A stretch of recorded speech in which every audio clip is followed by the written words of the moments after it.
Welcome back, guys. Gvids here. We're out doing some fishing today. And we got to rig up the line here. We got the rattlers in from Team U. If you guys seen the video the other day, I was just waiting for these to come in. So I bought a package about 40. I think it was like $3 or something. Very cheap. So to get these on, obviously we're going to need bobber stoppers. Now I do wish I bought thicker bobber stoppers along with these because I have had problems with these ones. I just have the skinny ones. They come in all different shapes and sizes, so you can get thicker ones. So obviously they stop better or thicker items or bigger items. And well, let's just take I guess we'll just take the first bead off there. We don't need to get all too crazy or fancy about it. So obviously we just cut the hook off. We're just going to throw the rattler on there. Now she does look like it's got a pretty big hole there. Not too big. Let's see if the old bobber stopper will stop that. I'm really hoping it will. If not, obviously we're going to have to improvise or figure something out, which isn't necessarily a problem.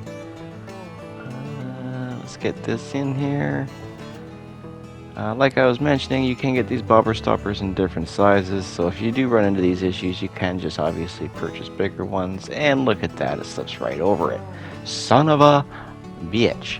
Alright, so we're gonna have to figure something out. I wonder if I can squish this thing and make it a little thicker. Let's give that a whirl first. I'm just trying to pinch it together there. So it kind of helped a little bit, but not enough. Alright then. No, I think I do. I think I can grab my pliers, and we're just gonna pinch the little holes, and that should make them smaller, or at least flatten them enough, hopefully without breaking the piece. So where are my pliers? There they are. So that way we should be able to at least get this thing on here today. And I'm obviously gonna have to buy some thicker bobber stoppers, since now this is like the second item along my rig here that is giving me issues with the size of bobber stoppers that I have. But I'm a pretty good improviser, so let's just go ahead and pinch the little hole right there. Not too much, so it can still move around, but it is a little bit smaller to the back end. So breaking nothing. Perfect. Yeah, I think that should work. Obviously, you're not going to want to do this all the time, but for today, to get her on there we are. Alright, that seems to be working, and I think we're good to go. So let's just get the hook back on there. Yeah, she's rattling nice. Still working. I didn't break anything. Obviously, if you crack it, it's just going to fill up with water or may not do what it's supposed to do. Now, I don't 100% sure if these things make a big difference or not.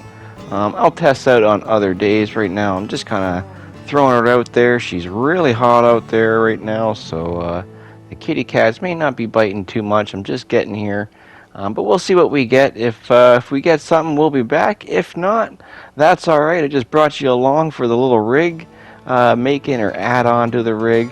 Now for the knots here, guys, I just do the old-fashioned fisherman knot. I don't even know if it's correct. It's just what I've been taught, what I've been used, and you know what? I've never had any issues with it. I never ever lose fish by the hook. Obviously, if the fish have some teeth and they've sliced my line, such as pike, or even if you've caught a bunch of catfish and you haven't changed your line, or if you're using a leader, especially a monofilament or any type of, I don't even care what type of line. After you've been catching a few fish, it's always really good to check the line around the hook, because the catfish have mouths like a sandpaper, very gritty, and over time of catching them, it definitely can wear down your line, and you may end up losing a big fish that you just might want to lose. So always just be diligent on your line around the hook area, especially. Shit, I forgot to put that bead on. That's okay, throw that back in there. But we'll just get this out there. We're using some stinky chicken liver today, guys. I kind of left it in the basement again, and it gets a little bit rancid when you leave it out. Honestly, you don't need to do that. I just accidentally did it. The wife there doesn't like it in the fridge too much, but obviously for the looks of it, I do hide it in there sometimes, but she caught me this time. Anyways, guys, I hope you enjoyed today's video. If you guys did, make sure you do share, like, and subscribe. Peace.